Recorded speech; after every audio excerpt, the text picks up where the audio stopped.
What's up, everybody? My name is Tyler. I am the founder and co-owner of Touch by Ty, and today I'm going to give you my review of Shopify Capital and explain to you how the process worked for me. I wrote a blog post too to go with this video to kind of like give you more detail about like what the process was like, just in case I skip over something in the video. So if you want to learn about like my entire experience with Shopify Capital, go ahead and go down to the description box and click the link to my blog. Make sure you comment, like it, and share it with some people who you think will find it useful as well. I want to start by telling you guys what Shopify Capital is.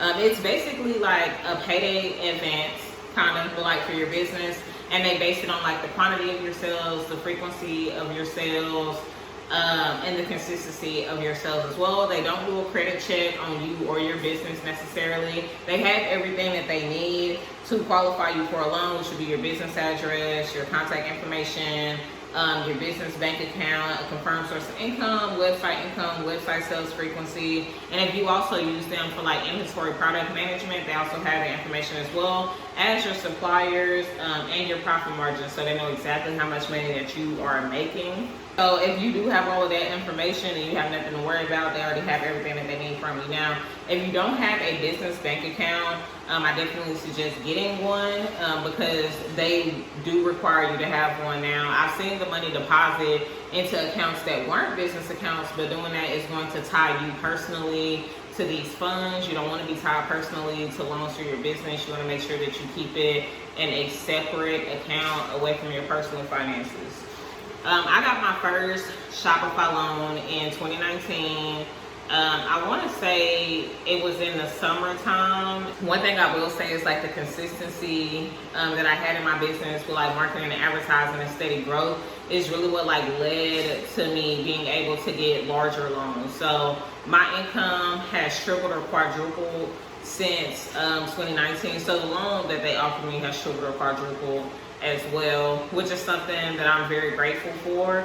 I've used these loans to help me scale my business, to help me grow my business, and typically I pay them back within 90 days. You do get like a year or so. It just depends on how big your loan is, but the bigger your loan is, I think they give you a little bit more time. They're also very flexible with like payment plans if you fall on hard times, or if like your business closes. Like I had another small shop that had a small loan for like $800, and that business ended up closing, and then they just let me pay like $150 a month until the loan was paid off, but I ended up getting the loan paid off in like 2 months.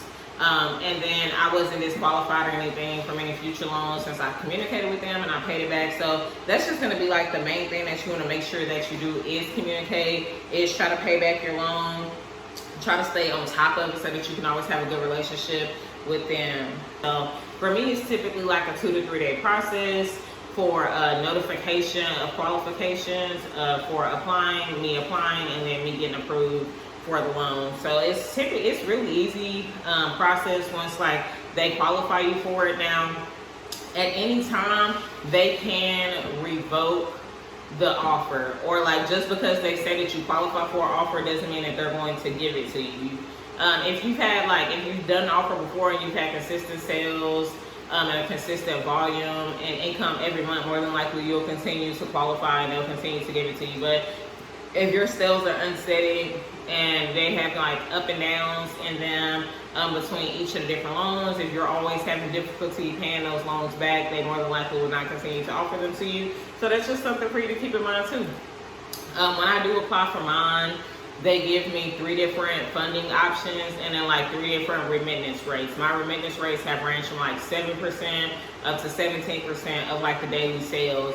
I've only seen the 17% one for like when I get like thousands of dollars from them. And in the post, in my article, I talk about, you know, how getting like the $7,000 really helped me with my business, how I was able to like outsource some stuff, work with different contractors, get some equipment, and just continue to grow my warehouse and my business and stuff. So if you're on the edge, you know, about getting Shopify Capital, continue to do your research. I think watching videos of other people's experiences is a great place to start. But also make sure you sit down and get an Excel spreadsheet and map out how you're going to use the money and how you're going to make that money work for you, and how you can get on track to pay that money back within like less than 6 months, so that you can continue to grow without being in debt all the time.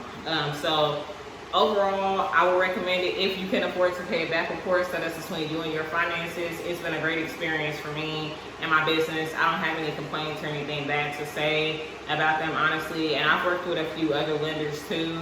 And this has been like one of my favorite ways to get funding for my small business. So if you found this video helpful, make sure you share it on social media, tag me, or use my hashtag at #TouchedByTy. Let me know down in the comments if you have any more questions. I'll be happy to answer them for you.